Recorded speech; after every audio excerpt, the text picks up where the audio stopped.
Flat Earth British, Martin speaking. Welcome people, welcome to my channel on what is the 19th of the 5th, 2019, or so they say. Timestamp for history.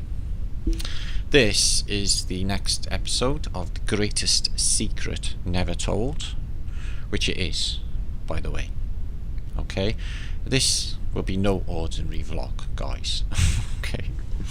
I can't hardly believe what it is that I'm about to do. So before I get underway, I just want to thank everybody who's made this possible. So that's everyone who's contributed information to The Great Secret Never Told. All of your shares, your generosity in comments and emails, and just the whole Flat Earth British think tank experience. Okay, thank you all. And when you get to the end of this vlog, you will see why. Okay. The beaver maketh dams. Here we go, guys. Wish us luck. I'll be pleased when I get to the other side of this. Okay. So I have many images, maybe 100 or more to present. But by the time we get to the end, nothing will be the same. So buckle in, peeps. Please don't be driving. Okay. This will probably be issued tomorrow on the 20th. So let's just get underway. Now, at the end of the last episode of The Great Secret Never Told, we asked Lee, Flat Earth British, okay, advice concerning Amsterdam and its apparent planning. And this was the advice that he gave us, or the statement. A beaver maketh dams, which is basically golden information. So thank you for the great info, Lee, Flat Earth British subscriber channel. Okay, now what I'm going to show you here is the first image, and it is of the Dutch city, a 17th century map of the Dutch city of Beverwijk in Netherlands. Now, Beverwijk is obviously got the beaver's name, but for some reason the layout is exactly like a beaver's head. So what is going on? Did this map never really exist? Are the map makers mocking us, thinking that we're never ever going to see a beaver's head? Who knows? Right. So when you Google Amsterdam and beavers, you get a whole load of emblems, seals, etc. This is for the seal of the city of New Amsterdam. There is an inscription actually below, and it's actually saying Siglinium Amsterdamius in Novo Belgio, which is Belgium, by the way. Why? It's because Belgium was part of the Netherlands until the 17th century. Now the next image I'm going to show you is the apparent oldest image of Amsterdam, or New Amsterdam, if you can get online. And again, tell me that doesn't look like a beaver's head. Sorry it's not clearer. So it's laid out in a very similar way to the Beverwijk in Holland map, as we saw before. But in this case, if you look to the left, you can see a star foot in exactly the position where the eye should be, and even teeth. So what's going on here, guys, is there's two explanations. Either the maps are all fake, or simply they are made to look like beavers' heads. Okay. Do you think these things really accidentally rest on what was originally a destroyed star fort system? Now, whatever the truth is, guys, okay, the beaver was not only hunted for its fur, which was very popular, excuse me, in the past.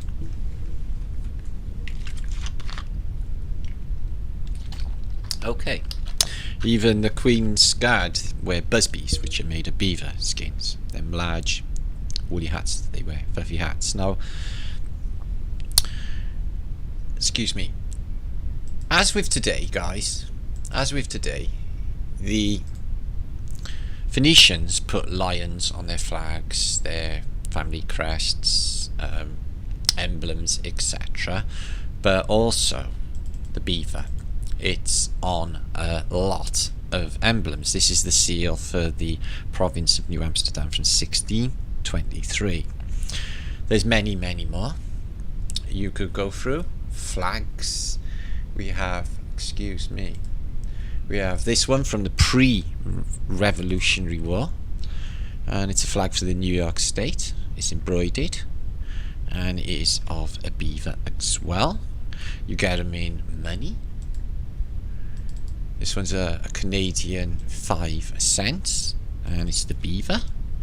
And you get them in universities all across America have these crests, and in this case you have two beavers, one there below the X code and one here holding the crown. So it would seem to the elites the beavers are pretty significant, not only in America but in the UK. Here's the London School of Economics, and their emblem is a beaver. The London School of Economics has a beaver on its emblem. Okay, now just as the rebuilders of Amsterdam seen beavers do planning too, guys, but this is no joke to what level. Okay, this is mind-blowing to know. Okay, now this is what Wikipedia says about our friends, the beavers. Beavers are known for their natural trait for building dams on rivers and streams, and building their homes known as lodges. Know anyone else that calls their homes lodges? In the resulting pond, beavers also build canals to float down materials that are difficult to haul over land. They use powerful front teeth to cut down trees and other plants. They use both for building and food, and in the absence of existing ponds, beavers must construct dams before building their lodges. First, they place vertical poles, then they fill between the poles with a crisscross of horizontally placed branches. Then they fill in the gaps with branches with a combination of weeds and mud until the dam impounds sufficient water to surround the lodge. They plan. Now, so they do it in 8 steps, and we're going to go through them quickly. Here's the first one. Step 1. The beavers find somebody of the opposing sex, and the beavers stay mates for their entire life. I like beavers. I like beaver a lot, actually. 2 is hi people. I'm looking. I do it in a beaver-like manner. Hi people. I'm looking for a dam. Okay. So that is a posh beaver, but he's really nice, that beaver. I quite like him. So basically the next one is stage 3, where they need to cut a tree down. They can have a nibble of it on the way, and they use it for building. Okay, then they transport the wood. Then the next stage is stage 3, transport wood to build your lodge or your dam. Really nice. So number 4 is first place the bigger branches that you find in a vertical incline, okay, for the dam or the dome, which you'll see here. Sweet. So they understand the fundamental principles of hydraulic engineering. They know the shape they must have. They know how and where to reinforce it with stronger inclining poles. Step 5. Get smaller branches and fill in the spaces between the inclining poles. Step 7 is get some mud, get some weeds, and pack it into the structure, and it becomes waterproof. Finally, he digs some tunnels. One in, one out, his lovely lodge. Ah. Yeah, they really grew on me, these. Okay, are they done yet? No, they're not done yet. They're not safe. They're not safe. One more little thing they gotta do, guys, is this. Flood control. Flood control. A beaver's dam has a certain amount of freeboard above the water level. When heavy rain occurs, the river or the lake fills up, with the dam gradually releases the extra storage water. Just like this. I shit if you've not. They're doing that. So, it is quite unbelievable. So, basically, you got highly paid hydraulics engineers, guys. But basically, where did they get that information from and their knowledge? Yeah, alright. So, here's an old depiction of New York State, up in New York State. And basically, there's a load of busy beavers, and they're planning. Okay, so beavers plan, and plan 1 is to choose a good place for a dam, and 2 is to cut down trees for building and food. 3 is to eat part of the tree and leave parts for building. I just said that. 4 is transport the tree to the dam's location. 5 is place vertical poles first. 6 is fill in space between poles with branches. 7, fill in the gaps between them with mud and weeds. 8, make sure that there's a door, 2 doors to the lodge, 1 in and 1 out. And 9, release the water if the water level gets high. Floodgates. Okay, we move on. It's getting exciting. So this next one is a beaver's dam and a beaver's lodge. A beaver's lodge. It's in the middle of the lake or the pond that it's apparently made. Now what you got here is a cross section inside of a lodge. Okay, now what becomes apparent, guys, when you look into the side section, it is an A shape. It's pyramidal. It's an A shape design.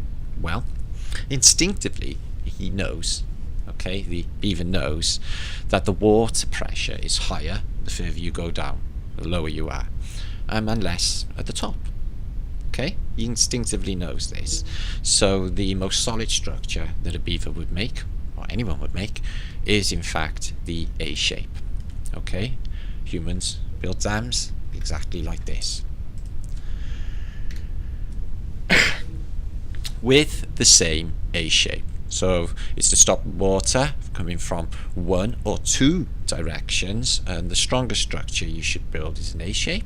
Okay, now, excuse me. The beaver lodge is made in the same way as the ramp of the dam.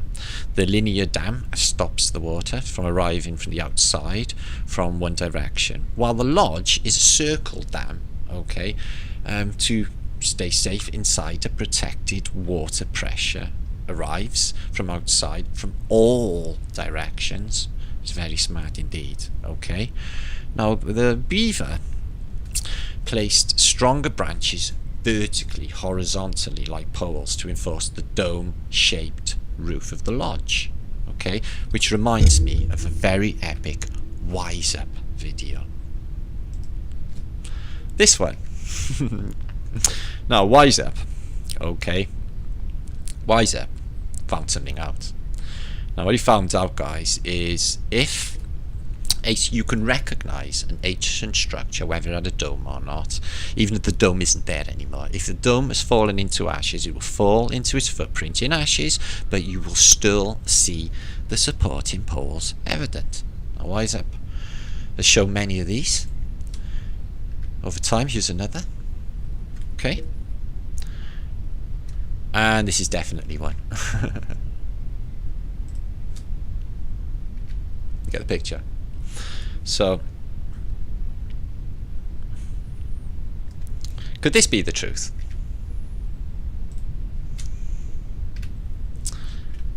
This was his idea. structural engineer. This was my idea. Yeah, really? Do you think so? So these things, guys, you can only learn from WiseUp's channel. I suggest, if you don't know, you should basically check it out, okay, because this is groundbreaking information. I want to thank WiseUp and everybody out there actually at this point for all that they do.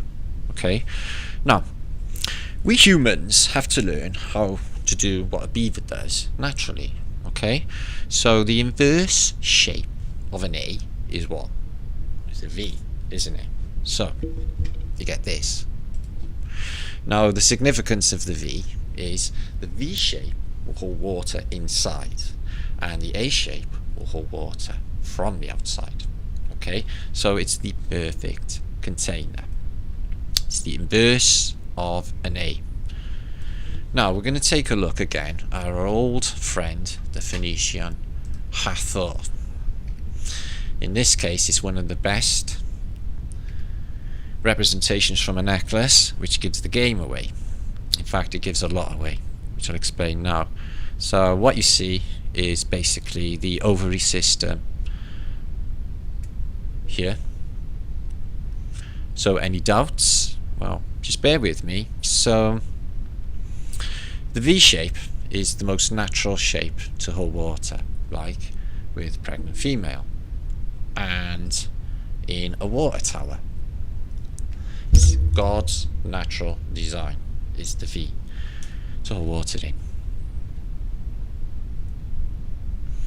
Same with a Roman amphitheatre, which I haven't got the picture up right for now, but like this is also a water container, the Colosseum or the Flavian Theatre, as you know right now by watching The Great Secret Never Told. And Aquatech is a V-shaped water container. We move on. The next one is the side of a ramp, just the one side of a ramp, which is called a lambda lamp, like the Greek. It's just like a skater ramp, and it's to keep water on one side. But then you got this two-sided ramp, okay, and it keeps water and holds water away on both sides of the river. It's like two opposing skater ramps. Usually one side will have more water than the other, and this will then have a pressure release. Usually once, oh, just read that, excuse me, and usually used for the storage of the making of energy, storing of energy, irrigation, storage of water, and prevention of floods, etc. So next up is this. Oh, excuse me, no it's not. It's the Beaver's Lodge again. So the it's four-sided, it's round, it's A-shaped, it has a dam like a beaver lodge, okay, and you get this image then. This one is from from China, and it's a famous water tower, and as you see, again, it's in a V shape. This is a definite water tower, okay. Now it's like a upside and down pyramid. So now this.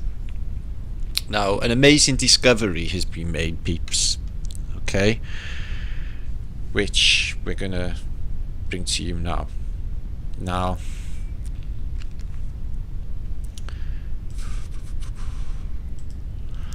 this is a burial chamber in Ireland.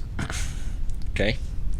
Now the fact that we see the pyramid as an upside down womb, we actually, the only reason the mainstream Egyptologists say that the pyramids are tombs, guys, is for this reason. But the thing is, guys, there's actually been no mummies or skeletons ever found in any pyramid anywhere in the world. Okay, so where did the Egyptologists and Quackademia get their ideas from? Okay, well, let's see. Now what you see here, guys, is basically a Celtic, in Britain, a Celtic burial mound for the dead, and it's a hill with a door inside it. Yes? Okay. This one is called Damha Nanagal. Damha Nanagal. In Ireland. Here's another one. A tomb. Okay. So, mainstream logic is this, okay, is behind these structures, it's just very symbolic. Is when you're born, you pass through the door of the V shape of your mother's womb. You go into the dark, into the light, and life starts. When you die, you leave light and go back into the dark of Mother Earth. So you pass again. It's simple, marvellous, poetical as can be. Okay, now let's take another look at the Hathor's necklace. It's a womb, no doubt about it. Okay, so what happens, like we did with the water tower, if we inverse and turn it upside down, is this. Oh, you get the pyramid and what looks like the all-seeing eye. This, friends, is the real meaning of the so-called all-seeing eye on the pyramid. It's not an eye, and it's not a pyramid. It's a symbol for death, regeneration, reincarnation, or whatever you want to call it. It's the reverse of being born. They made it upside down in a yoni shape, probably to give you a subliminal idea. Something like this. Oh, death will arrive sooner or later. You better accept it. No need to panic. You'll be alright. You're going back to your mother's room. You'll be safe. Oh, very archaic. But a very effective idea to comfort the old and the sick, and the ones who have to face the idea that things will be over soon. So let them feel that they're okay, which is good, I suppose. Easy to understand. So there's a poem, guys, that'll just sum up what they're thinking.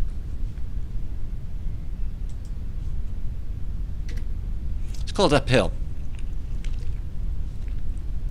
which is very poetical.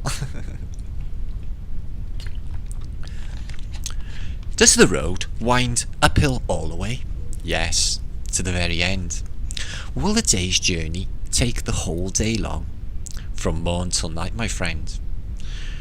But will there be a night, a resting place, a roof where the slow dark hours begin? May not be darkness hide from my face. You cannot miss the inn, son. But it doesn't say son. You cannot miss the inn. Shall I meet other wayfarers at night?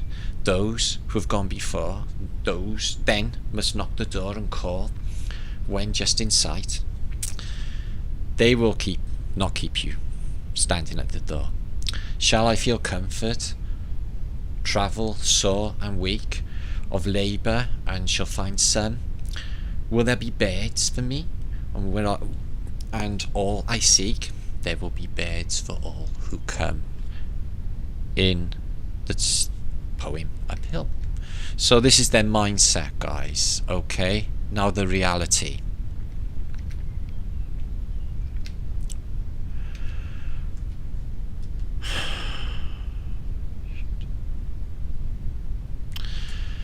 Now the symbolic idea, beautiful poetry, okay, as it might be, people, is the only reason scientists and highly paid Egyptologists assure us, okay, with no shame, no ridicule, that Irish burial hills, pyramids look alike.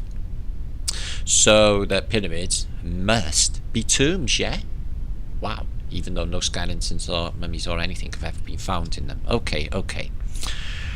Now, if you've been watching The Greatest Secret Never Told 10, guys, you probably noticed by now it's about water and dams, and this is why.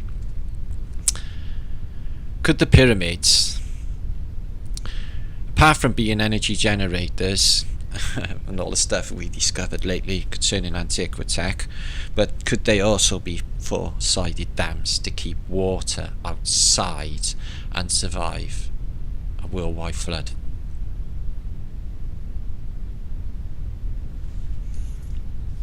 In fact, there are hundreds of pyramids still underwater, guys. Yeah, if you Google it, there's 20 million results come up for pyramids still underwater. Bear with me.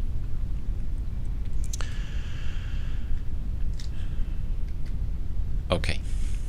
Now,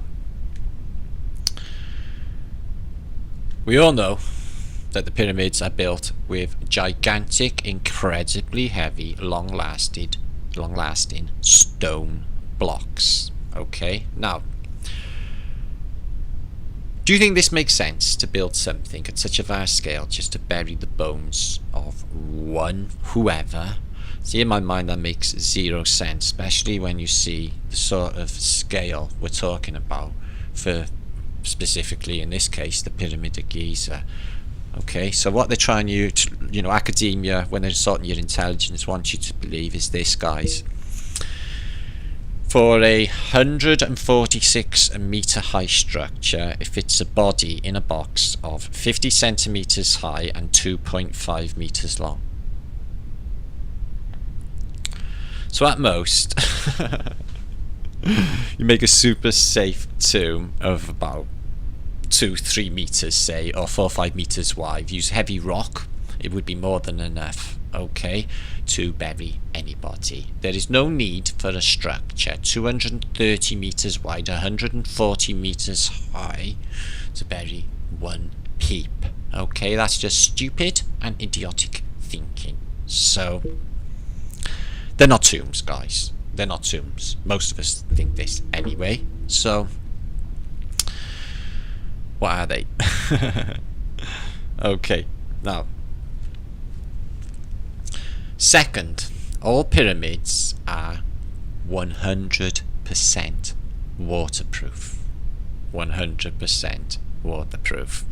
Now, what we'll see here is an example you can see in stoneworks in an Inca wall where you can't even fit a credit card in. Now, why 150 meter high and waterproof? Okay. Now, many have tried in some of the places inside the Pyramid of Giza to even put in a piece of paper that won't even go. Excuse me. Okay. As well. So, why build something so enormous with blocks of hundreds and hundreds of tons to make it waterproof? Okay.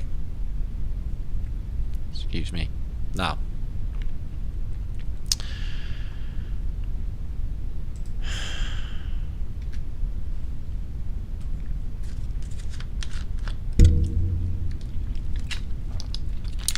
these structures would definitely keep water outside. Okay. Now, at this stage, guys, you might think this is really wild, what I'm about to say, but this isn't, guys. This is clear thinking. In fact, I've never thought so clear in all my life. This is as clear thinking as you can get, peeps. Okay? Now, I think these things are definitely suitable for keeping water outside. Okay? Now, I want to speed up the process a little bit here, peeps. Okay? Could the Great Pyramids of Giza actually be Noah's Ark? Now, here. Now, we do know the Bible writes that the Ark is made of cypress wood, and if you watch the epic FEB channel, which I just mentioned, guys, this guy will teach you that wood petrifies quickly when totally submerged in mud. Right? Now, the main reason why we think Noah's Ark could possibly not have been a vessel is its shape. The Bible's verses, the overall weight and absence of any kind of steering or any kind of boat attributations whatsoever. In fact, the Bible says little about any vessel. Now, apparently, a boat, yet, it has no sail. Mentioned in the Bible, it has no helm. Mentioned in the Bible, it has no rudder. Oh, no anchors in that case. No rudder mentioned in the Bible. Sorry. And no anchors, as I just showed you. Excuse me. No anchors mentioned. In fact, there are no bows even mentioned for this apparent boat. No fenders at all. No mention of any of these things which you would attribute to a boat. Not even a designed hull. Not even a designed hull. Now, guys, I'm sure to see in the Merchant Navy, guys, you cannot, even without one of these things missing, the ship would just sink to the bottom, and no keel was mentioned either. Okay, so these things missing, it cannot be a boat.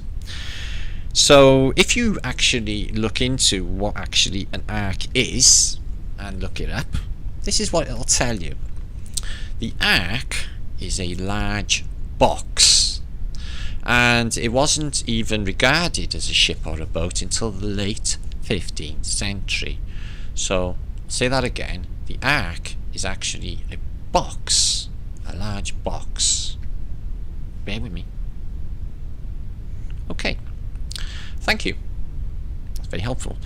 Now, the Bible describes in length the measurements of the ark, which we know, if we read, they are basically pretty obscure. You get them in Egyptian royal cubits, Sumerian cubits, Greek feet versus Ethiopian thumbs, etc.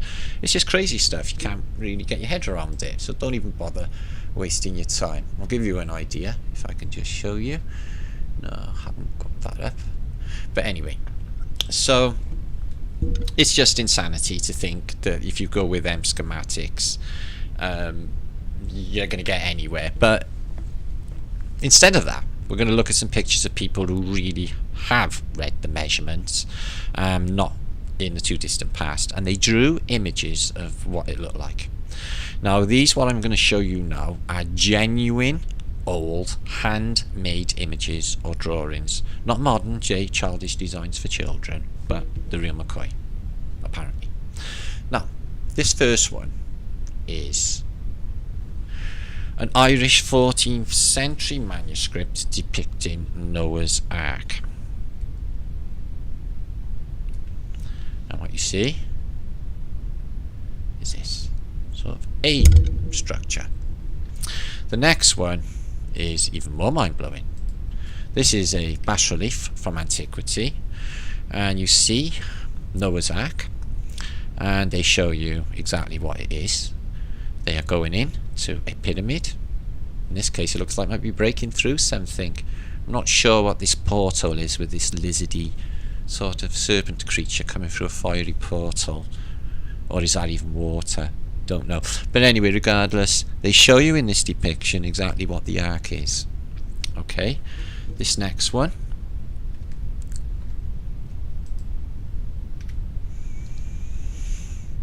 Okay, the same apex. Okay, this one, again, Middle Ages, and they show you what they think the ark is. Again, it's a box with an A-shaped roof. Again, another ancient depiction.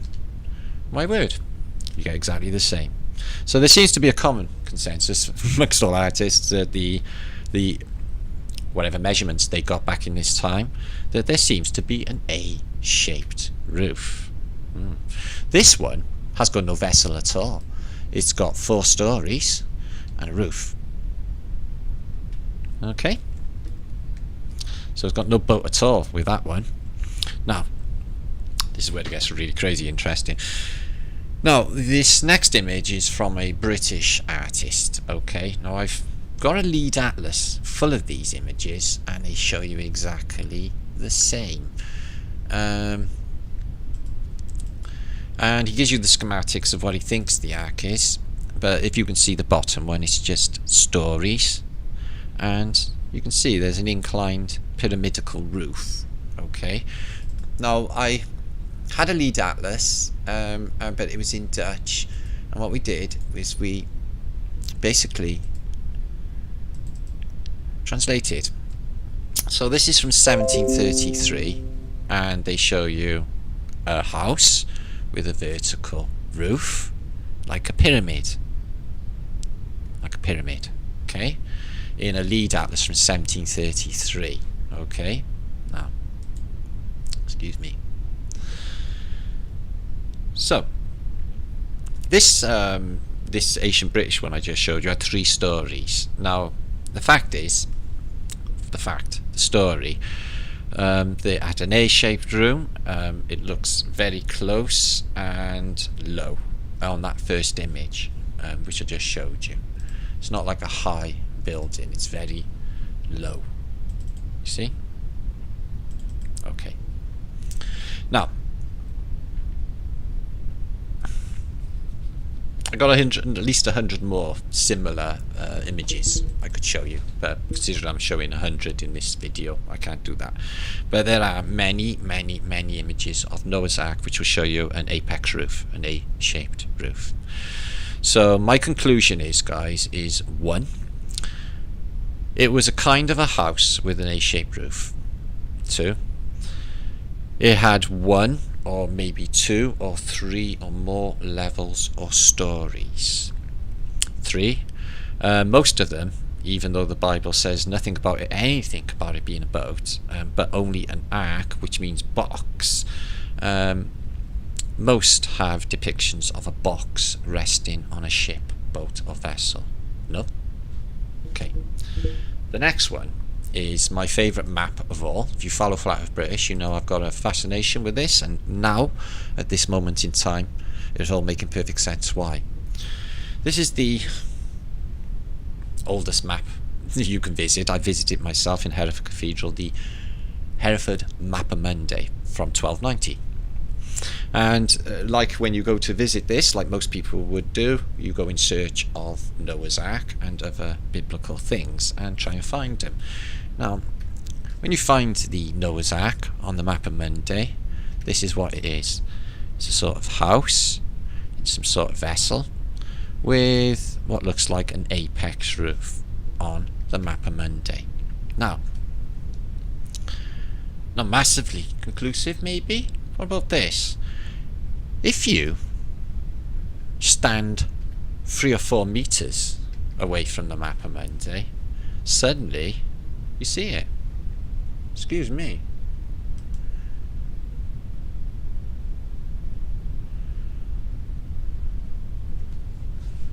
Do you see it? The apex. I think what they did with the Mappamundi is the whole shape of the map is Noah's Ark. Okay? Talking about hiding stuff in plain sight, guys. It's just... Now, if this was true, guys, that the pyramids, and particularly the one at Pyramid of Giza, are Noah's Ark, then the Great Pyramid of Giza should have a similar shape of the Ark shape, which you've discovered just now on the Hereford map, and a few stories high, box shape, and an A-shaped roof on top. Okay, now, if we know that the shape of the pyramid of the structure had 4 ramp or dam sides on it, where would the box shape go for Noah and his wife to be saved? Well, this is apparently where they went. Okay, it says here that basically they had separate words for the ark to make rooms, and lower here in the Bible it says they made lower, middle and upper decks. 3 stories. So where are they? Where are these lower, middle and upper decks? Okay, now there is an underground city beneath the Giza Plateau, guys. It's here, it's in websites, it's known. Herodotus as well talks extensively concerning this, these pyramids. So experts claim there is a lost underground city beneath the Giza Plateau. Now what I really would like you to pay attention to is these here, which are supposed to be under the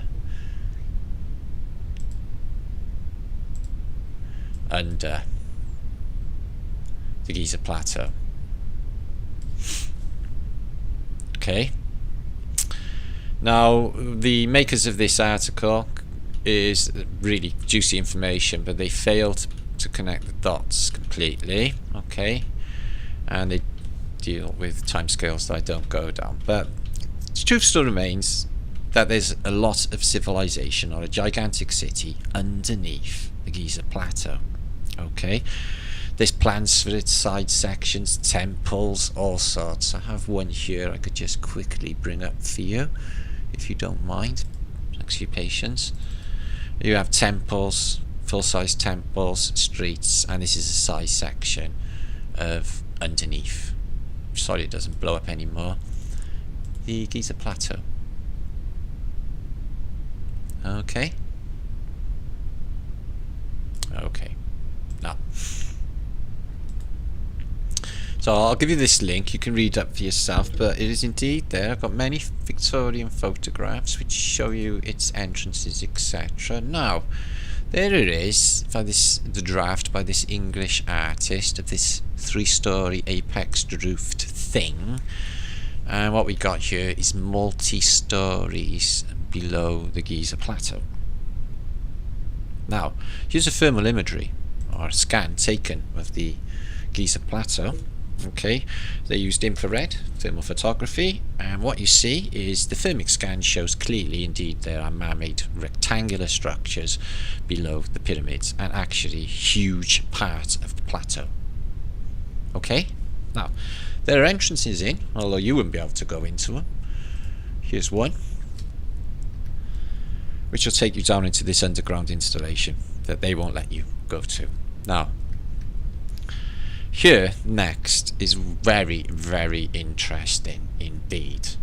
This is a basically picture which shows you the EM fields resonate above a pyramid. So this is how it would resonate, the EM field above a pyramid and below, in fact. Okay, now wait for it.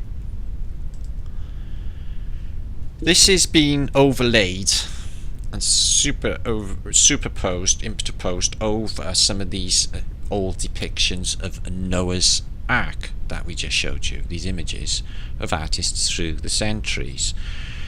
How is it they 100% correspond with everyone?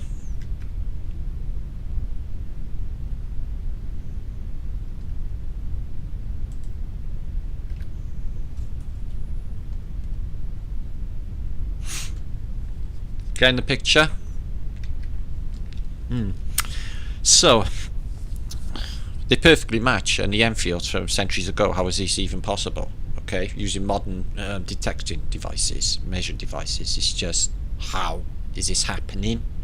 Now the next one is a modern rendering of the decks and stories that they think are underneath Giza Plateau.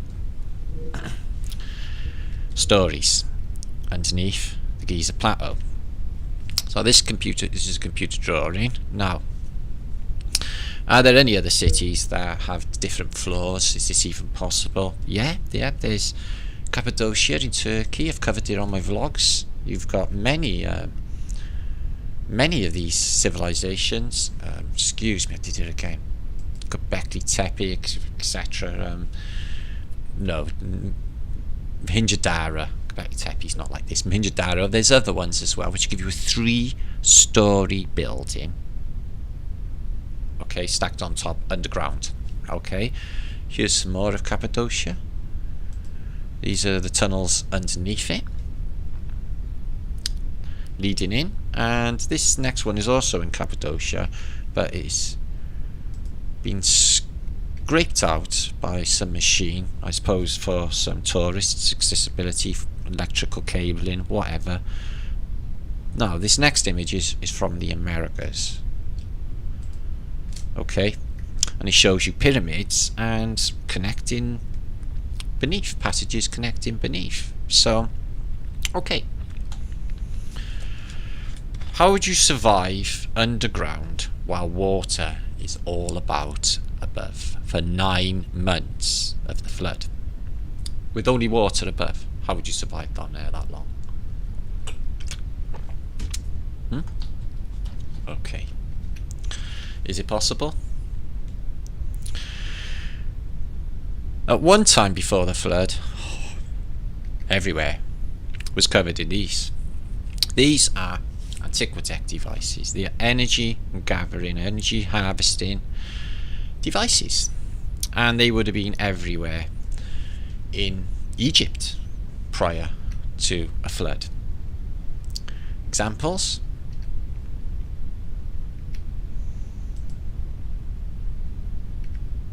this is a Tesla coil in Russia.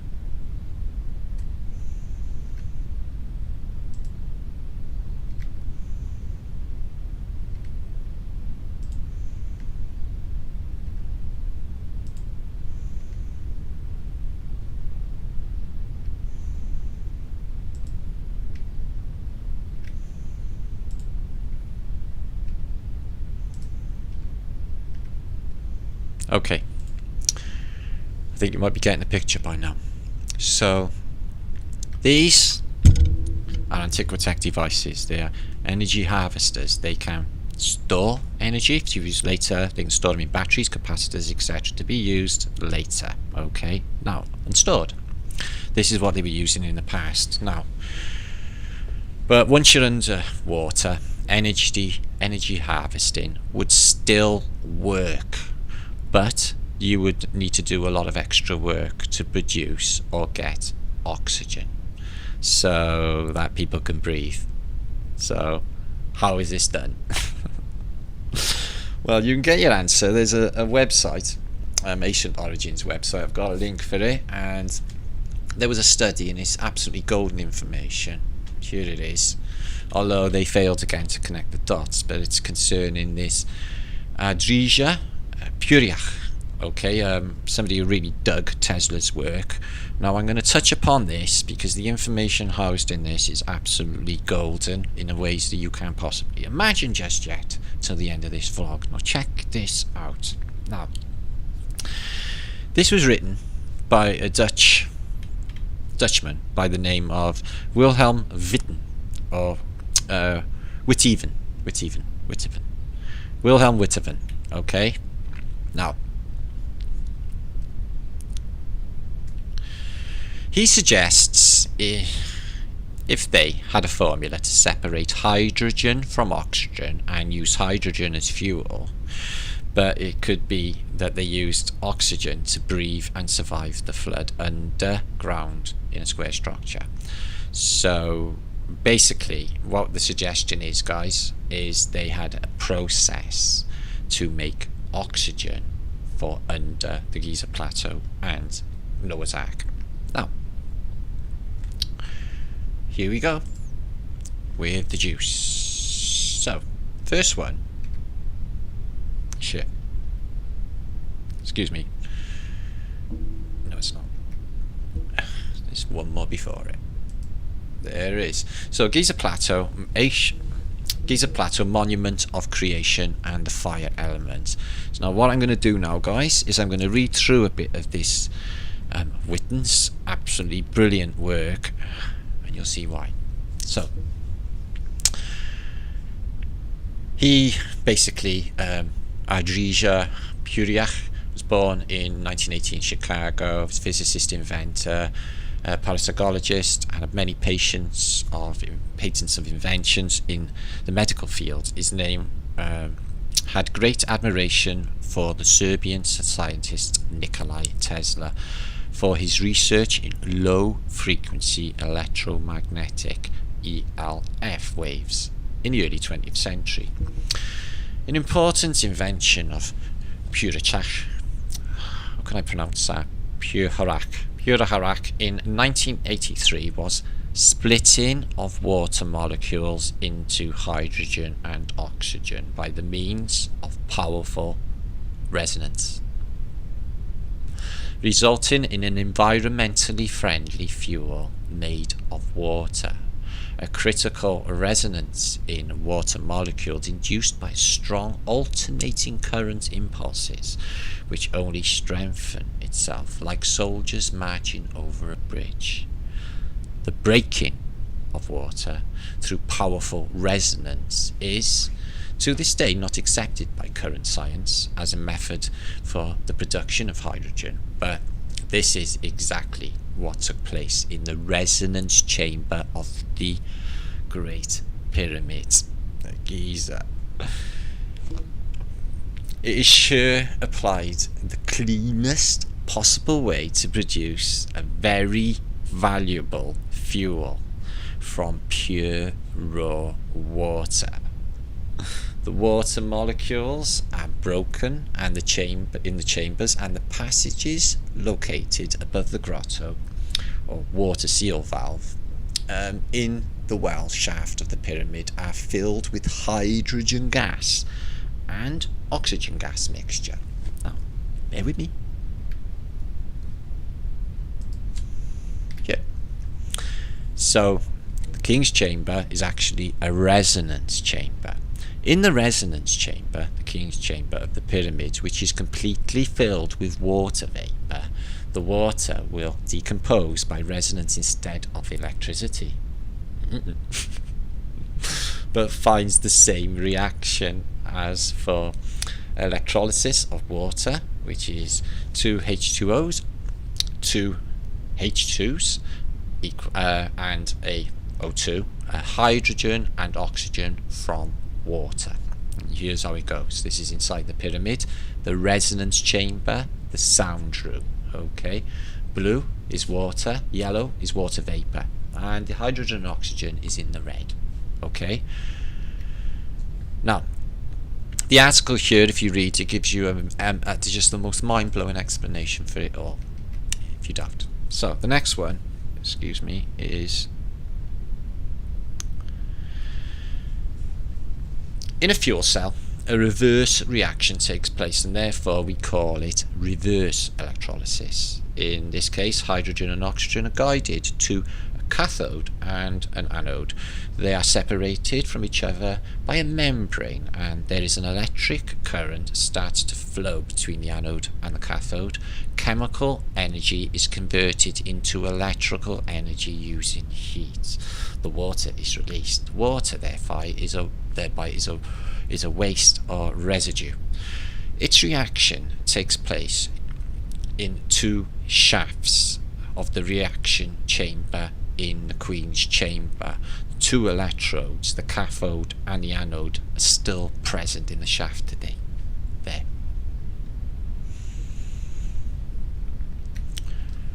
We'll talk about that more on the next. So, it's more valuable than all the gold on Earth, but there will be a high price to pay. Unfortunately, several researchers have experienced this firsthand. For both researchers and economies, there is currently too much at stake. Resonation splitting water molecules to produce energy from water is the most advanced technological through clean, pure and subtle energy. What reveals the presence of hydrogen in the King's resonance chamber? Now, in the modern day, guys, installation transmits electromagnetic radiation, and receives the radiation reflected back by objects via an antenna. Electromagnetic radiation is guided from a radar installation to an antenna via so-called wavelength. Such wavelength is suited for its rapid transit of electromagnetic radiation of a specific wavelength. With a radar installation on board ships, the electromagnetic radiation wavelength is set at 3 to 10 centimeters, and that means that the wavelength can be adjusted by the means of its dimensions. For 3 centimeters, radiation is a rectangular aspect ratio of the wavelength is 3 by 1.5 centimeters, and the wavelength for 10 centimeters radiation is 10 by 5 centimeters. The first wavelength was theoretically developed in 1893 by the British physicist J.J. Thomson, and in 1894 his first experiments took place. So such wavelengths thus had rectangular cross sections, and the radiation passed through them. It was then where it was locked due to the size of the wavelength in relation to the wavelength and respective of the electromagnetic radiation. In fact, the wavelength is nothing else than a hollow, it's not going down anymore because it comes up on the next.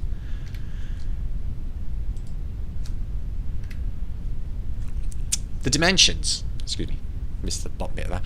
The dimensions of the north shaft correspond to the wavelength for the passage of radiation, having the wavelength of 21 centimeters, or the wavelength of hydrogen gas.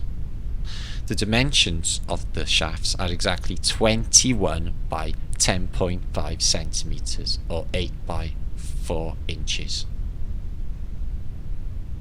When the hydrogen pressure in the resonance chamber becomes too high, one could, in this case, it could be an emergency, open a pressure valve, a pressure shaft from the outside of the pyramid by the means of a granite ball which is fixed in the shaft. This granite ball was released in the outer opening of the north shaft, and thus the thin granite slab of the resonance chamber will be broken by the speed of the force of the impact of the ball and allow the dangerous excess pressure to be reduced by venting the gas through the shaft. The granite ball was one of the few objects ever found in the Pyramid of Giza. Okay, and its function has never been very clear. Now, the southern shaft in the resonance chamber has always been open, has always had a different shape. This shaft was responsible for a low humming sound made when the pyramid that Herodotus mentioned is a singing pyramid. The construction of this shaft looks like an organ pipe, and its pressure in the resonance chamber, hydrogen and oxygen, provide necessary gas flow in this shaft for the creation of sound. The length of the shaft determines the frequency and transmitted sound. The longer the shaft, the lower the frequency of the sound, and further the sound is carried. Now, the Schumann frequency is 1.8 hertz. The golden frequency is 16.2 hertz, and the waveform of hydrogen is 21 centimeters. The numbers 81 and 162 and 21 brought together in one monument.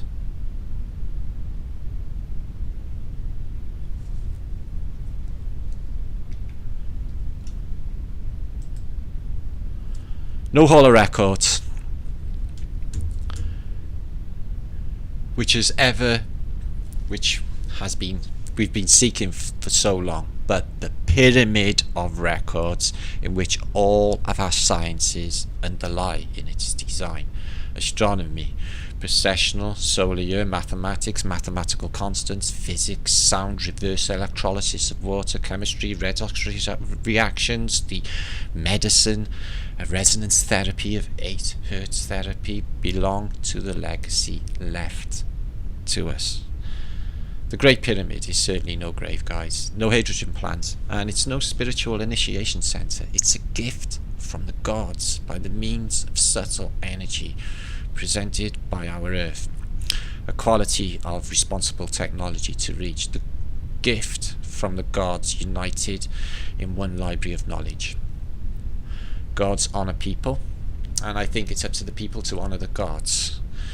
It is about time to redeem us from dogmas and create a new vision based on logic and intuition. Logic through the universal language of numbers, and intuition through the universal language of Earth itself.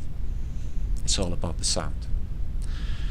Due to complications during storage and transport, we're not ready yet for the hydrogen economy, but there will be a time, a new world will emerge from the legacy of the ancient world based on the voice of Earth.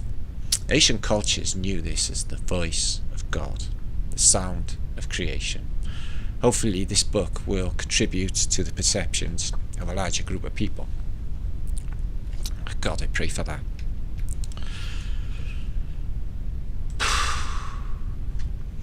Right, guys, that blew me away. Fuck me. Ugh.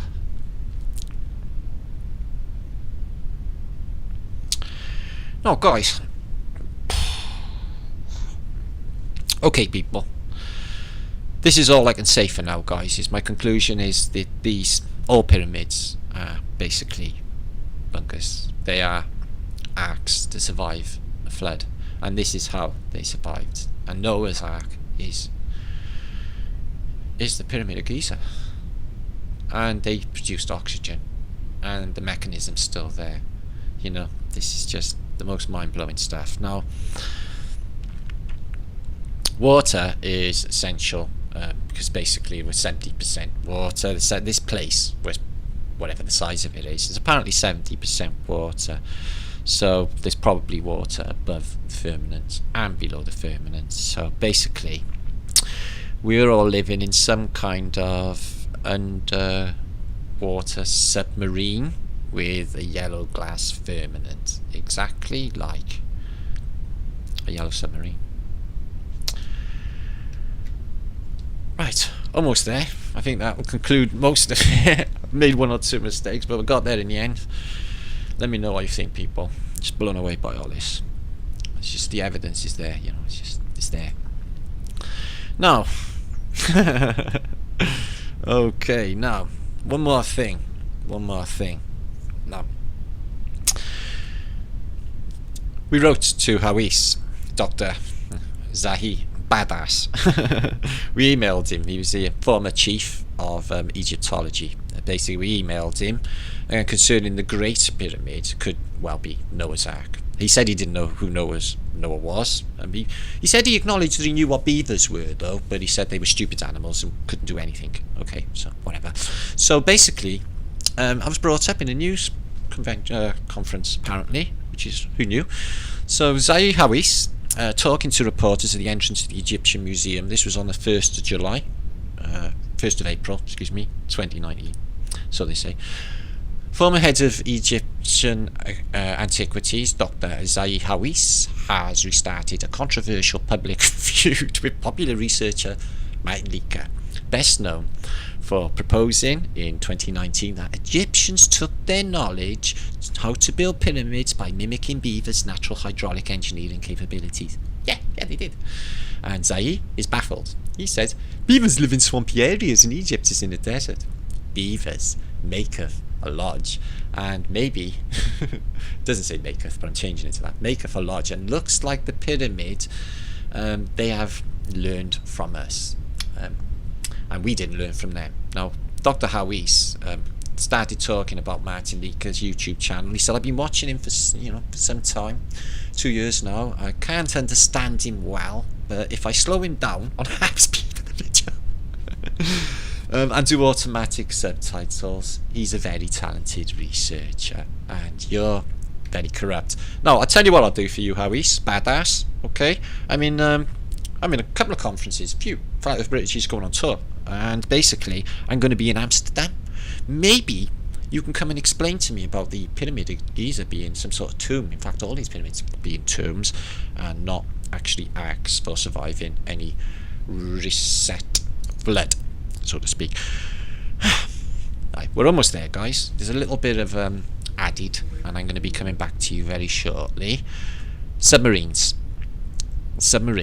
I can give you this link. They basically are able to keep divers and extract oxygen. The science I just explained for you is now being leaked, excuse the phrase, leaked out into the public domain. It's not new, it's ancient. Technology may enable divers to extract oxygen directly from seawater. Now, it's not actually no coincidence, guys, that these submarines that the military are using, they stay down for up to 6 months at a time, just converting seawater into breathable air. And the time it took for basically the flood was 40 days and 14 nights it rained for, but apparently it's about 6 months before the water's receded. Exactly the time a submarine can stay underwater and produce its own. So that was a roller coaster, wasn't it? One or two pictures never showed up, but there's going to be a synopsis of all of this. There's more to come, and I'm going to do basically an extra. I've got some extra information on Amsterdam as well in this Greatest Secret Never Told. So that is our conclusion, is Noah's Ark is the Great Pyramid of Giza, and all of the pyramids are Arks. And there's a science they never told us about, fusing resonance, okay, which could save humanity if anything should happen. Fucking love 'em. Peace and love, guys. I'm going to be back on the next. My brain is not fried. That was very emotional ride for myself. I hope you enjoyed it. Please let me know in comments, guys. Please share this out. To me, this is important information. You know, there's a lot of bullshit getting shared out there with no fibre and fuck all. Please share this out. It's important for everybody, for people, Nothing selfish. People. This should get out. Peace and love to you all. God bless.